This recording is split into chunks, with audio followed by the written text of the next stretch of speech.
मित्रांनो नमस्कार. मी डॉक्टर दीपक जगताप. अर्थातच बोलण्यासारखा विषय जो आहे तो भारत पाकिस्तान युद्ध. मी आज जो बोलणार आहे तो विषय आहे गोली का जवाब मिसाईल से. एकनाथराव शिंदे आपल्या महाराष्ट्राचे उपमुख्यमंत्री यांची आज जी प्रतिक्रिया बघितली सकाळी सकाळी ती अत्यंत उत्स्फूर्त आणि सगळ्या देशाच्या मनातली प्रतिक्रिया जी असेल तीच प्रतिक्रिया आपल्या एकनाथ भाईंनी उच्चारली त्यांच्या मुखात. एकनाथ शिंदे जसं आपल्याला माहिती आहे की हे महाराष्ट्राचे एक अत्यंत लोकप्रिय असे मुख्यमंत्री राहिलेले आहेत. दुर्दैवानं त्यांना फक्त 2.5 वर्षांचाच काळ त्या पदावर राहता आलं, परंतु हेही नसे थोडके आजही ते महाराष्ट्राचे उपमुख्यमंत्री म्हणून काम करतात. एकनाथराव शिंदेंची प्रतिक्रिया ही सगळ्यात बोलकी आणि सटीक ज्याला म्हणता येईल, up to the point, up to the mark अशी प्रतिक्रिया आज मला एकनाथराव शिंदेंची वाटली. काल रात्री म्हणजे आजच्या पहाटे 7 मेलाच 1:30 ते 2च्या सुमारास केवळ आणि केवळ अर्ध्या तासामध्ये पाकिस्तानचं काम भारतानं तमाम करून टाकलेला आहे. मी कालच्याच जो भाग मी यूट्यूबवर अपलोड केला आणि आज तसा मी फार गडबडीमध्ये, माझं नेहमीचं जे शूटिंगचं साहित्य आहे तेही उपलब्ध नाही, परंतु आज आपल्याशी बोलणं मुद्दाम गरजेचं होतं म्हणून मी अगदी घाई गडबडीत का होईना दिवसभर जे विचारमंथन करून ठेवलं होतं ते आपल्यासमोर व्यक्त करण्याच्या उद्देशानं हा व्हिडिओ बनवतोय.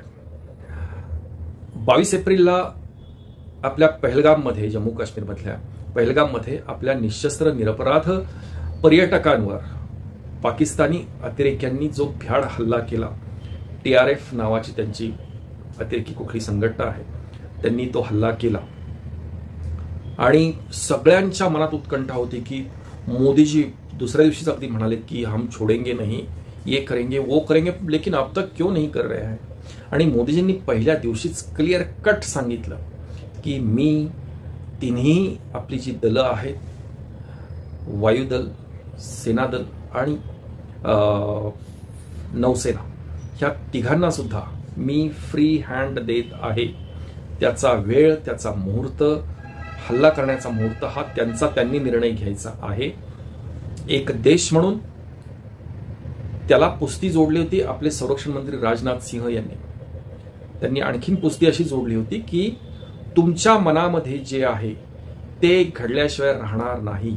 अगदी 3च दिवसापूर्वी राजनाथ सिंह यांनी सगळ्या जनतेला उद्देशून जे भाषण त्यांचं झालेलं आहे त्याच्यात त्यांनी सांगितलं होतं की तुमच्या मनात जे आहे ते घडल्याशिवाय राहणार नाही. आणि त्याची प्रचिती काल संपूर्ण देशानं घेतली.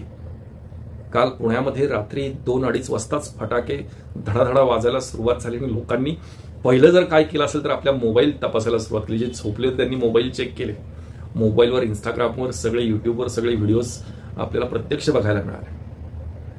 आणि हे सगळं जे केलं ते पाकिस्तानमध्ये 1 इंच सुद्धा बॉर्डर क्रॉस न करता केलं.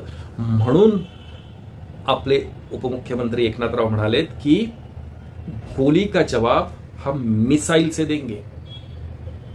गोली का जवाब हम मिसाइल से देंगे. अगर आप ईंट मारोगे तो पत्थर से जवाब देंगे.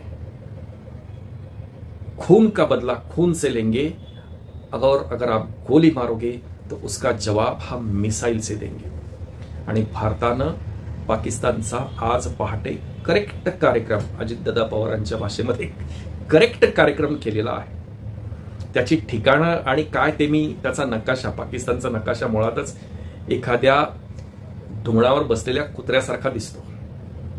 पुढचं तोंड म्हणजे पाक ऑक्युपाइड काश्मीर आणि खालचा शेपटीकडचा आणि पाठीकडचा भाग म्हणजे बलुचिस्तान. मी तुम्हाला तो नकाशा जोडून याच व्हिडिओमध्ये दाखवतोय. पाकिस्तानमध्ये 9 किलोमीटर पासून ते 100 किलोमीटर आतपर्यंत जी प्रमुख 9 ठिकाणं होती, म्हणजे थोडक्यात असं लक्षात घ्या की दहशतवादी म्हणजे ते हिजबुल मुजाहिदीन असतील, लष्कर-ए-तोयबा यांची विद्यापीठं सगळ्यात पहिल्यांदा टार्गेट केली. मी कालच्या व्हिडिओमध्ये म्हणालो होतो, तुम्ही कालचा व्हिडिओ मुद्दाम काढून पहा.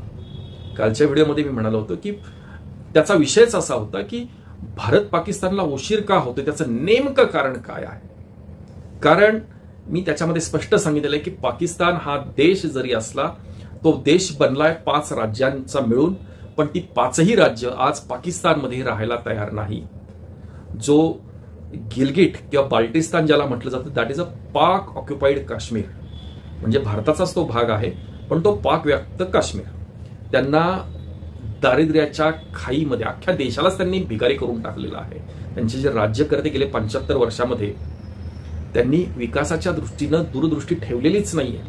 त्या जनतेला उपाशी भिकारी कंगाल करून टाकलाय. त्यामुळे त्या लोकांना राहायचं नाहीये. तो बाल्टिस्तान, तिथं तर आज सकाळी त्यांनी पेढे वाटायला सुरुवात केली. मित्रांनो, लक्षात घ्या इतकी भयानक परिस्थिती आहे पाकिस्तानची. मानेकडचा भाग जो आहे, कुत्र्याच्या मानेकडचा, तो खैबर पख्तून आणि सिंध प्रांत, त्या खैबर पख्तूनच्या त्यांना तर स्वातंत्र्य हवंय पाकिस्तानपासून. आणि बलुचिस्तान हा मुळातच काश्मीरच्या एकूण क्षेत्रफळाच्या 40% भाग हा बलुचिस्तानचा आहे. आणि खाली कराचीच्या बाजूला कुत्र्याच्या शेपटीचा आणि सीटकडचा जो भाग आहे, दॅट इज सिंध प्रांत. त्या सिंध प्रांत, बलुचिस्तान, खैबर पख्तून आणि बाल्टिस्तान यांना चौघांनाही स्वतंत्र व्हायचं त्यांच्यापासून. त्यापैकी बाल्टिस्तानला अगदी भारतामध्येच समाविष्ट व्हायचंय. अर्थात ते त्यांच्याही इच्छेवर नाही, ते मोदीजींच्या इच्छेवर आहे. आणि मोदीजी तो भाग जोडून घेणार. ज्यांना राहायचंय त्यांनी राहायचं आपल्याबरोबर, आपल्या भारतीय संविधानाप्रमाणे. जसं 370 कलम हटवल्यानंतर संविधानाच्या अंतर्गत जम्मू काश्मीर सुद्धा आलं. आणि मग कसा मोकळा श्वास त्या राज्यानं घेतला, पर्यटनाला कशी चालना मिळाली, हे आपण सगळ्यांनी उघड्या डोळ्यानं आपण सगळं बघतोय. तसंच उरलेल्या काश्मीरला सुद्धा आतमध्ये यायचंय. आणि परत मला तरी नाही वाटत हे कोणी परत खोड्या करायला आता धजावतील. अर्थात कालचा जो स्ट्राईक झालेला आहे, रात्रीचा, कालचा म्हणण्यापेक्षा आजच्या पहाटेचा जो स्ट्राईक झाला, हा त्याचा एक भाग झाला. आता पाकिस्तान ठरवणार की अजून हे पुढे किती न्यायचं ते. पण 9 ठिकाणी त्यांची जी विद्यापीठं होती, लष्कर ए तोयबा आणि हिजबुल मुजाहिदीन यांची विद्यापीठं, जी सिमेंट कॉन्क्रीटमध्ये, तिथे अगदी हॉस्टेल सारखी व्यवस्था, जो फिदाईन म्हणून तयार करायचे, की जो मानवी बॉम्ब, थोडक्यात मानवी बॉम्ब, फिदाईन म्हणजे मी स्वतः पण मरेल आणि इतरांना पण मारून टाकेल, असे मरण्याच्या तयारीत असणारे आणि अतिरेकी कारवाया करण्यासाठी ज्यांना प्रशिक्षण द्यायचंय, त्यांना पहिल्यांदा ह्या विद्यापीठांमध्ये प्रवेश घ्यायला लागतो. त्या विद्यापीठांमध्ये त्यांचं ट्रेनिंग होतं आणि मग त्यांना बॉर्डरवर पाठवलं जातं. अर्थात ही विद्यापीठं आणि काही प्रमाणात तुम्ही कॉलेजेस म्हणा, विद्यापीठं सध्या बरखास्त करून टाकली आहेत आपल्या वायुदलानं आणि ते काम केलंय फक्त क्षेपणास्त्रांच्या द्वारे. त्याची अॅक्युरसी इतकी आहे, इस्रायलपेक्षाही जास्त अॅक्युरेट हल्ले केलेले आहेत. इस्रायलचा सुद्धा हल्ला इकडे तिकडे थोडाफार झाला असेल, पण याच्यामध्ये 1 इंच सुद्धा इकडे तिकडे झालेलं नाहीये. कुठल्याही सिव्हिलियन कॅज्युअलिटीज म्हणजे सर्वसामान्य जनता याच्यामध्ये भरडली गेलेली नाहीये. पण पाकिस्ताननं आज त्याला प्रत्युत्तर म्हणून आपल्या सर्वसामान्य नागरी वस्त्यांवर गोळीबार केलेला आहे. अर्थात त्यांना आपल्या सैनिकांनी चोख प्रत्युत्तर दिले, तो भाग वेगळा. पण तू गोली मारोगे तो मिसाईल से जवाब मिलेगा, हे आज आपल्या लष्करानं दाखवून दिलं. आणि त्याबद्दल लष्कराचे म्हणजे तिन्ही दलांचे, नौदल, वायुदल आणि सशस्त्र सेना, आर्मी, मिलिटरी यांचे आणि त्याच्यामध्ये जबरदस्त इच्छाशक्ती असणारे आपले पंतप्रधान नरेंद्र मोदी यांचे आणि खरं तर अभिनंदन करण्यासारखी आपली जनता सुद्धा, समस्त 140 कोटी जनता मोदींच्या पाठीमागं ठामपणानं उभी राहिली. अगदी विरोधी पक्ष नेते सुद्धा, विरोधी पक्षांमधले आमदार, खासदार असतील, जे कोणी असतील ते सगळे, अगदी उमर अब्दुल्ला सुद्धा, जम्मू काश्मीरचे मुख्यमंत्री, त्यांचं मंत्रिमंडळ सुद्धा हे मोदीजींच्या मागं उभं राहिलं. त्याची ही फलश्रुती आहे. आता पाकिस्तानला काय झालं, आता मेल्याहून मेल्यासारखी परिस्थिती आहे. त्यांनी तो हल्ला केला, खरं तर त्याच्यामध्ये सिव्हिलियन टार्गेट केल्यामुळे, सर्वसामान्य जनता टार्गेट केलेली असल्यामुळे त्याची तीव्रता, जसं वर्ल्ड ट्रेड सेंटर अमेरिकेतलं पाडलं आणि अमेरिकेला मग त्यांनी लादेनला कुठं असेल त्या बिळातून शोधून आम्ही कंठस्नान घालू, हा अमेरिकेनं पण केला. आणि बरोबर त्याला पाकिस्तानमध्ये जाऊन ठोकला. त्याची बॉडी पण उचलली हेलिकॉप्टरनं आणि समुद्रामध्ये टाकून दिली. एक्झॅक्टली तसाच कॅल्क्युलेटेड हल्ला हा आपल्या भारतानं पाकिस्तानवर केला आहे आणि तो क्षेपणास्त्रांच्या द्वारे केला. ती क्षेपणास्त्र इतकी भेदक आहेत की ह्यांनी जमिनीच्या खाली 3 ते 4 मजले जे बंकर्स आणि त्यांची हॉस्टेल्स बांधलेली होती ना, त्याच्या शेवटच्या बेसमेंट पर्यंत ती क्षेपणास्त्र घुसलेली आहेत. इतका धमाका उडवलेला आहे आज. पण पाकिस्तानला आपल्या जनतेला उत्तर द्यावं लागेल. आसिफ मुनीर आणि त्यांचे शहबाज शरीफ बघितले असतील तुम्ही आज टीव्हीवर. मी कशाचीच रिव्हिजन करणार नाहीये, कारण त्याचा सारखा बातम्यांच्या स्वरूपात मारा तुमच्या डोक्यावर आणि मेंदूवर होतोय सगळ्यांच्या. त्यांचे चेहरे पडलेले आहेत. पण आता पाकिस्तानी जनतेला तोंड दाखवायचं कसं? मग आता काहीतरी उत्तर द्यावं लागणार. म्हणून त्यांना काहीतरी लोकलज्जेस्तव ज्याला आपण म्हणतो ना, त्या लोकलज्जेस्तव काहीतरी हल्ला करावा लागणार. आणि त्याच्यासाठी तुमच्या माझ्यासारख्या सर्वसामान्य भारतीयांनी सावध राहण्याची गरज आहे. जे मॉक ड्रिल गेले 2-4 दिवसामध्ये चर्चेचा विषय झालेला आहे. मुंबई, पुणे आणि जबलपूर असेल, गुजरातचा भाग आहे, राजस्थानचा भाग आहे, जयपूर हा जो भाग आहे, किंवा पंजाब, हरियाणा, दिल्ली या ठिकाणी मॉक ड्रिल म्हणजे जर हल्ला झाला तर त्या युद्धजन्य परिस्थितीमध्ये स्वतःला कसं वाचवायचं आणि आपल्यासोबत तरुणांनी विशेषतः इतरांना कसं वाचवायचं याचं प्रशिक्षण सरकारी पातळीवर देण्यासाठी हे मॉक ड्रिलचा प्रयोग आपल्या देशामध्ये अनेक ठिकाणी राबवला जाणार आहे.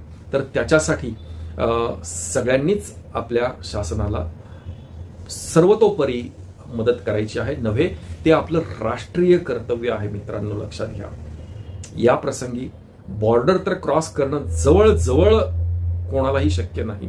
परंतु समजा मिसाईलचा मारा झाला तरी सुद्धा मुळात मोठी शंकाच आहे. आणि ते त्यांचेच पत्रकार उपस्थित करतात की आमच्याकडे काहीच नाहीये मारा करण्यासारखं. एक जहाज सुद्धा नाही. ही नौदलाची अवस्था आहे पाकिस्तानच्या.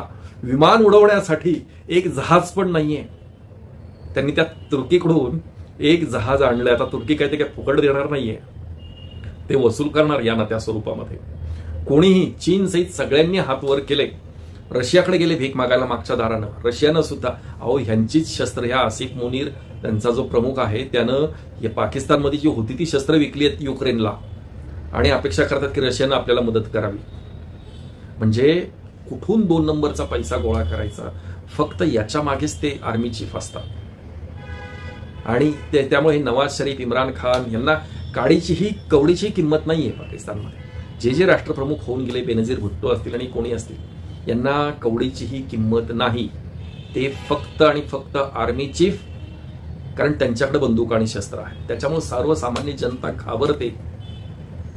आणि त्यामुळं मग त्या आर्मी चीफनं काय करायचं की भारताची खोडी काढण्यासाठी स्वतः तरी कशाला जायचं, आपण फक्त ते बॅचेस आणि हे लावून बसायचं, टोपी वगैरे घालून टीव्हीवर इंटरव्ह्यूज द्यायचे आणि मग हा काळा पैसा, चरस, गांजा, अफीम ह्या अफगाणिस्तानमधून आणायचं आणि ते आपल्या देशामध्ये आणून आपल्या त्यांच्याच तरुणांना किंवा मग बॉर्डर पार काहीतरी करता येईल का हे बघायचं, किंवा मग जगभरात त्याचं वितरण कसं करता येईल एवढाच उद्योग करायचा. हे त्यांची उत्पन्नाची साधनं. किंवा इराणमधून अक्षरशः कॅनमधून आणि बॅरल भरून आपल्या ज्या युटिलिटी व्हॅन असतात ना, तशा त्या युटिलिटी व्हॅन्समधून ते बॅरलच्या बॅरल पेट्रोल आणतात त्यांच्या देशामध्ये आणि मग ते पेट्रोल पंपावर विकतात. म्हणजे इतकं दरिद्री करून ठेवलं त्या देशाला. आणि हे अतिरेकी सुद्धा त्या खांद्यावर नुसतं रॉकेट लॉन्चर आणि बंदुका आणि AK-47 घेऊन जातात. काय त्याची एक गोळी घातली तरी समोरचा माणूस मरेल ना. त्यामुळे जनतेच्या हातात काही राहत नाही की काय आपण यांना बोलायचं. ही माथे फिरूच जमात. आणि माथे फिरूंना कसं आहे ना की आपल्याकडं एक प्राणी मित्र असतात काही बघा, किंवा त्या पेटा वगैरे, मनेका गांधी त्या खूप प्राण्यांच्या संरक्षणासाठी त्यांनी कायदे बनवले आणि त्याच्यासाठी सरकारला खूप त्या मागे लागल्या होत्या. त्या पेटा वगैरे त्या संघटना तयार झाल्या. मग त्या अगदी जी फिरस्ते कुत्रे सुद्धा असतात ना, मग त्यांना त्वचारोग झाला. ते खाजवणारा कुत्र रस्त्यावर जरी बघितलं तरी काही प्राणी मित्र मुलं मुलीच असतात, तरुण तरुणी, ते त्यांना नेऊन त्यांचे काही शेल्टर्स बनवले. त्या त्यांचा अधिवास जिथं आहे तिथं नेतात, त्यांना ड्रेसिंग करतात. कोणाचा पाय तुटलाय, कोणाचा कुत्र्यांच्या मारामारीत कान तुटलाय, तर त्यांना नेऊन त्यांचं ड्रेसिंग करतात आणि त्यांना बरं करतात, त्यांना खाऊ पिऊ घालतात. पण याच्यात जर एखाद्या कुत्र्याला रेबीज झाला असेल तर रॅबिट डॉग, पिसाळलेला कुत्रा, याला काय करतात? तेवढा एकच पर्याय आहे, पिसाळलेल्या कुत्र्याला मारण्याशिवाय कुठलाच पर्याय राहत नाही, जरी तुमचं त्या कुत्र्यावर प्रेम असेल तरी सुद्धा. त्यामुळं हे त्यांनी स्वतःहून ओढवून घेतलेलं संकट आहे, याला कोणच काही करू शकत नाही. सर्वसामान्य जनता, कमीत कमी त्या जनतेला त्रास होईल आणि ह्या अतिरेक्यांचा आणि ह्या आसिफ मुनीर सारख्या लोकांचा पूर्णपणे बिमोड कसा होईल याची सगळी आखणी मोदीजी, अजित डोभाल, राजनाथ सिंह आणि तिन्ही आपली सशस्त्र दलं यांनी याच्यावर होमवर्क अतिशय परफेक्ट केलेला आहे. पाकिस्तानचं दुर्दैव की देशावर, भारतावर सध्या भारतीय जनता पार्टीचं सरकार आहे. ही त्यांच्या दृष्टीनं खूप मोठी शोकांतिका होऊन बसलेली आहे. मोदीजींना बघा ना, सकाळ दुपार संध्याकाळ रात्री अपरात्री शिव्या देण्याशिवाय त्यांच्या हातात दुसरं काही राहिलेलं नाही. आणि मोदी यांना सुट्टी देणार नाही. मोदींच्या नादाला लागणं म्हणजे नादखुळा, आपल्या मराठीमधला एक अगदी बहुचर्चित प्रचलित शब्द आहे, नादखुळा. तो नादखुळा होऊन बसलाय. आणि एकनाथरावांनी जी प्रतिक्रिया दिली त्या प्रतिक्रियेकडे मी पुन्हा येतो की गोली का जवाब हम मिसाईल से देंगे. यापेक्षा जर तुम्ही आणखीन रणगाडा आणि काही वापरात जर आणलं तर त्याचं उत्तर मग काय असेल याच्यावर पाकिस्ताननी विचार न केलेला बरा, एवढंच बोलतो. सावध राहा. सगळ्यांच्या घरातल्या लोकांची, शेजाऱ्या पाजाऱ्यांच्या सुरक्षिततेसाठी तरुणांनी अतिशय सावध राहावं. येणारे 72 तास हे आपल्या, तुमच्या, माझ्या भविष्याच्या दृष्टीनं, देशाच्या भविष्याच्या दृष्टीनं खूप महत्वाचे आहेत. घाबरू नका, अफवांवर विश्वास ठेवू नका. म्हणून तर त्यांनी, मोदीजींनी यूट्यूब काही चॅनल्स पाकिस्तानचे आणि ट्विटर हँडल्स बंद केलेत. लोकांना हा हसण्याचा विषय वाटला, परंतु याच्याद्वारे फार तातडीनं समाज माध्यमांवर अफवा पसरवल्या जाऊ शकतात याची खबरदारी मोदीजींनी अगोदरच घेतलेली आहे. पण तुमच्या माझ्यासारख्या सर्वसामान्य लोकांनी याबाबत जागरूकता, माहितीची, येणाऱ्या बातमीची सत्यता आणि पुढील येणाऱ्या आदेशांचं पालन, या 3 गोष्टींवर आपलं लक्ष केंद्रित असू द्या. एवढंच या प्रसंगी बोलतो आणि थांबतो. धन्यवाद.